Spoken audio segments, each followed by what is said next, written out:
Praise the Lord everyone. सबको जय मसीह की। मैं बिलीव करती हूँ आप लोग ब्लेस्ड होंगे, आशीषित होंगे, खुदा की ग्रेस आपके साथ होगी।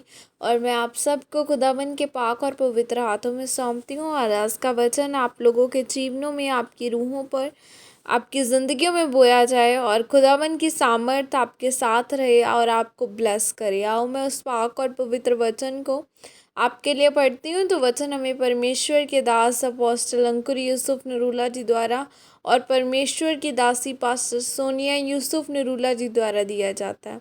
आओ मैं उस जिंदा वचन को आपके लिए पढ़ती हूँ। आपका परमेश्वर के आगे क्या बयान है? जैसे कि पवित्र बाइबल रूत 1 की 1 आयत में लिखा है, जिन दिनों में न्यायी लोग न्याय करते थे उन दिनों में देश के में अकाल पड़ा। तब यहूदा के बैतलहम का एक पुरुष अपनी स्त्री और दोनों पुत्रों को संग लेकर मुआब के देश में परदेसी होकर रहने के लिए चला गया। हालेलुया। मेरे प्रियो, परमेश्वर ने आपको अपनी महिमा के लिए बुलाया है और परमेश्वर ने इसलिए आपको अपने पास बुलाया है कि वह आपको परख कर आशीषित कर सके। जब आप इस वचन के बारे में पढ़ते हैं तो बैतलहम में अकाल पड़ने के कारण एलीमेलेक ने देखा कि उसके पास अब रोटी नहीं है, तो फिर वह मोआब देश में अपने परिवार को लेकर चला गया। मोआब देश नीचा है और बैतलहम ऊंचाई में है। मोआब का मतलब है एक ऐसी जाति जो व्यभिचार से पैदा हुई थी और बैतलहम का मतलब है रोटी का घर। एलीमेलेक ने यह बिल्कुल भी नहीं सोचा कि चाहे परमेश्वर के घर यानी बैतलहम देश में अकाल है जिसका नाम ही रोटी का घर है, और अगर रोटी की कमी है तो फिर भी उसे पाप में नहीं जाना है। जिस मोआब देश ने परमेश्वर नफरत करता है, लेकिन एलीमेलेक आत्मिक रीति से बीमार था जिसके कारण वह अपनी परिस्थिति में खड़ा नहीं रह पाया।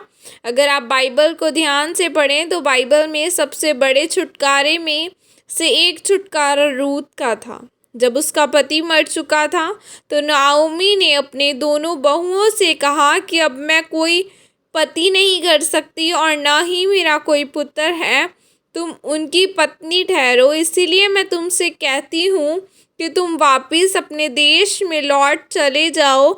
और तब रूत की जेठानी अपने देश में वापस चली गई। और जब नाओमी ने रूत को भी वापस जाने के लिए कहा तो रूत 1 की 17 आयत में रूत ने कहा कि जहाँ तू मरेगी वहाँ मैं भी मरूंगी और वही मुझे मिट्टी दी जाएगी। यदि मृत्यु छोड़ और किसी कारण मैं तुझसे अलग हूँ तो यहोवा मुझसे वैसा ही वर्ण उससे भी अधिक करे। क्योंकि रूत यह बात जानती थी अगर वह अपने देश में वापस चली गई तो उसे वहाँ सब कुछ मिल जाएगा, लेकिन यहोवा परमेश्वर नहीं मिलेगा। तब वह अपनी सास के साथ ही रहने लगी और तब उसे खेतों में एक दिन सीला बीनने का काम करते करते वो मिला और जो उसका एक रिश्तेदार था। फिर तब परमेश्वर ने बोझ के मन में डाला कि वह रूत से शादी करे। तब उसने रूत से शादी की। तब बाइबल कहती है बोझ और रूत से ओबेद का जन्म हुआ और ओबेद से यशे से दाऊद का जन्म और उसी दाऊद से यीशु मसीह पैदा हुआ और यीशु मसीह से हम सब पैदा हुए। मेरे प्रियो, जैसे रूत ने कहा था कि मौत को छोड़ मुझे अब तुझसे कोई अलग नहीं कर सकता, तो आज मैं आपसे पूछना चाहता हूँ, क्या आपका भी यही बयान है परमेश्वर के लिए? आज हर व्यक्ति चाहता है वह अपने जीवन में, अपने परिवार में, अपने व्यापार में छुटकारा पाए, लेकिन हर एक छुटकारे के लिए मूल्य अदा करना पड़ता है। आपको उस छुटकारे को ग्रहण करने के लिए विश्वास करना होगा और विश्वास की कीमत परमेश्वर को देनी होगी। तब आप अपने छुटकारे के साथ अगले स्तर पर जाएंगे। आमीन। यह अंगीकार आपके द्वारा किया जाए।